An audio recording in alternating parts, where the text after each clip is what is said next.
Will the election of Donald Trump as President of the United States make you money? We'll take a look.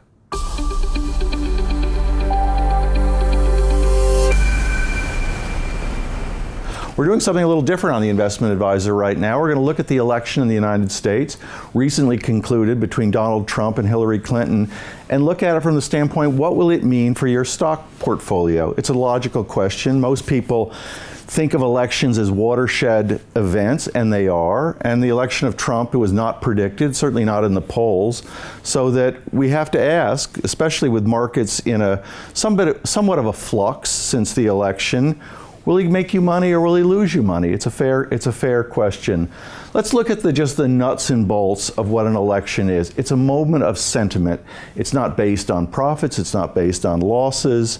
The companies that you hold in your stock portfolio may do fine as a result of Trump's election. They may not do well. I don't say that economics at a state level doesn't affect a stock portfolio, because it does. At the same time, with Donald Trump's election, we don't know the reality of what it will mean for markets in general and your stocks in particular. So I would encourage you to take a long distance view at any election, especially a presidential election in the United States.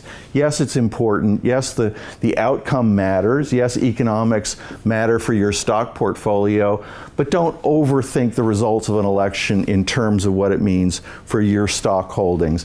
Second, what stocks will do well in a Trump administration? I would say, although we don't know for sure, that Trump is more deflationary than inflationary. By that I mean he's less likely to spend money, and he's more likely to favor kind of what's used to be called hard money politics, pinning the currency more to a commodity like gold. I don't say he'll go back to the gold standard, but he's not the inflationary politician that perhaps Hillary Clinton might have been, what was called tax and spend.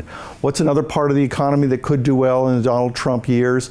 Certainly defense spending. Boeing, Lockheed Martin, Northrop Grumman, these kinds of names have always done well in Republican administrations that favors defense spending. Will Trump be any different? I don't think so. I think that they've done very well even under Obama with the drone program and some of the wars in Afghanistan.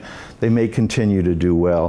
What would not do well? I think again, I think banks could have a good run here. Banks do very well when money is deflationary, meaning that the debtors have to pay them back with a specie, with a currency that's more dear than it was when it was borrowed. Inflation favors the debtor class, deflation favors the creditor class.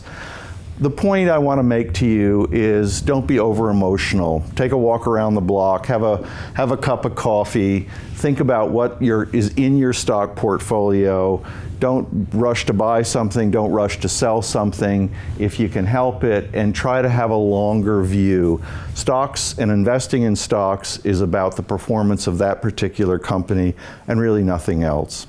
It's all the time we have today on the Investment Advisor. I'm your host, Matthew Stevenson, in partnership with Dukascopy TV. Remember, money can take care of you, it cannot take care of itself.